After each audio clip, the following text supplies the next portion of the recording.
Hello दोस्तों, स्वागत है आपका कैरियर विल स्टडी में। आज मैं आपके लिए लेकर आई हूँ इस वीडियो में NCERT solution for class 9th Hindi Kshitij. पाठ है हमारे पास 10। पाठ का नाम है लल द्वंद्व। ठीक है, तो इस चैप्टर में हमारे पास सबसे पहला प्रश्न है, रस्सी यहाँ किसके लिए प्रयुक्त हुआ है और वह कैसी है। तो उत्तर डालेंगे और लिखेंगे, रस्सी यहाँ मनुष्य के शरीर के लिए प्रयुक्त हुआ है और यहाँ रस्सी कमजोर अथवा नाशवान है, अर्थात यह कब टूट जाए क्या पता। उसके बाद हमारे पास प्रश्न नंबर 2 है, कवयित्री द्वारा मुक्ति के लिए किए जाने वाले प्रयास व्यर्थ क्यों हो रहे हैं। तो उत्तर डालेंगे और लिखेंगे, कवयित्री इस सांसारिक और मोह के बंधनों से नहीं निकल पा रही है। ऐसे में वह प्रभु की भक्ति भी सच्चे मन से नहीं कर पा रही है।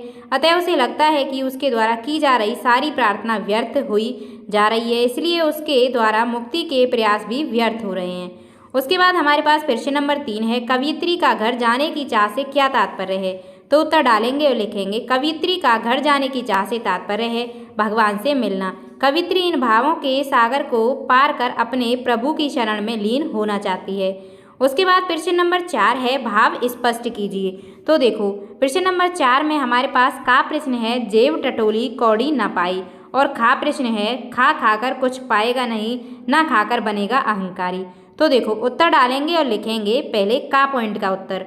तो देखो, का पॉइंट में लिखेंगे, कवयित्री कहना चाहती है कि इस दुनिया में आकर वह दुनियादारी में उलझ कर रह गई है और जब अंतिम वक्त आया तब जेब टटोली तो कुछ भी हासिल ना हुआ। अब उसे चिंता सता रही है कि भवसागर को पार करने वाले माझी अर्थात प्रभु को उतराई के रूप में क्या देगी। उसके बाद खा पॉइंट में लिखेंगे, प्रस्तुत पंक्तियों में कवयित्री मनुष्य को प्रभु की प्राप्ति के मार्ग को अपनाने को कहती है। कवयित्री कहती है कि व्यक्ति को भोग विलास में पड़कर कुछ भी हासिल नहीं होता। व्यक्ति जब सांसारिक भोगों को पूर्ण रूप से छोड़ देता है तब उसके मस्तिष्क में अहंकार की भावना की उत्पत्ति होती है। अंततः भोग त्याग सुख दुख के बीच का मार्ग अपनाने को यहाँ कवयित्री कह रही है। उसके बाद प्रश्न नंबर 5 है हमारे पास, बंद द्वार की साकल के लिए ललद्वंद ने क्या उपाय सुझाया है।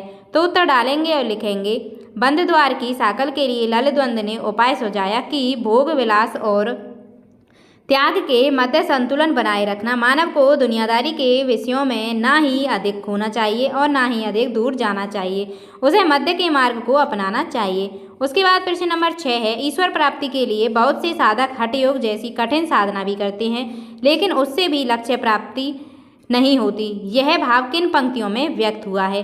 तो उत्तर डालेंगे और लिखेंगे, उपर्युक्त भाव निम्न पंक्तियों में व्यक्त हुआ है। आई सीधी राह से गई न सीधी राह, सुसम सेतु पर खड़ी थी बीत गया दिन आह, जेब टटोली कौड़ी न पाई माझी को दूं क्या उतराई। उसके बाद है प्रश्न नंबर 7, ज्ञानी ने कवयित्री का क्या अभिप्राय है। तो उत्तर डालेंगे और लिखेंगे, ज्ञानी से कवयित्री का अभिप्राय है जिनसे आत्मा और परमात्मा के रिश्ते को जान लिया हो। कवयित्री के अनुसार प्रभु का निवास कण कण में है, सर्वत्र है, लेकिन मानव इसे धर्म की श्रेणियों में बांटकर मंदिर और मस्जिद में ढूंढ रहा है। वास्तव में ज्ञानी तो वह है जो अपने भीतर प्रभु को ढूंढ लेता है। उसके बाद प्रश्न है, रचना और अभिव्यक्ति। तो देखो, रचना और अभिव्यक्ति में हमारे पास प्रश्न नंबर 8 है, हमारे संतों भक्तों और महापुरुषों ने बार बार चेताया है कि मनुष्य में परस्पर किसी भी प्रकार का कोई भेदभाव नहीं होता, लेकिन आज भी हमारे समाज में भेदभाव दिखाई देता है। तो देखो, खा पॉइंट है, आपकी दृष्टि में इस कारण देश और समाज को क्या हानि हो रही है, और खा पॉइंट है, आपसी भेदभाव को मिटाने के लिए अपने सुझाव दीजिए। तो देखो, उत्तर डालेंगे और का पॉइंट का उत्तर लिखेंगे। समाज में बसे भेदभाव के कारण निम्न हानियां हो रही हैं। नंबर 1, हिंदुओं और मुसलमानों का झगड़ा इसी भेदभाव की देन है, जिसके फलस्वरूप भारत और पाकिस्तान नामक 2 देश बने। उसके बाद है पॉइंट नंबर 2, भेदभाव की वजह से ही उच्च और निम्न वर्गों में सामंजस्य स्थापित नहीं हो पा रहा है। उसके बाद पॉइंट नंबर 3 है, त्योहारों के वक्त अनायास झगड़ों की उत्पत्ति हो जाती है। उसके बाद पॉइंट नंबर 4 है, आपसी भेदभाव की वजह से ही एक वर्ग दूसरे वर्ग को संदेह और विश्वास की निगाह से देखते हैं। पॉइंट नंबर 5 है, भेदभाव की वजह से ही अलगाववाद, उग्रवाद और तनाव जैसी स्थितियों की उत्पत्ति होती है। तो देखो, अगला लिखेंगे हम खा पॉइंट का उत्तर लिखेंगे, आपसी भेदभाव को मिटाने के लिए निम्न उपाय किए जा सकते हैं।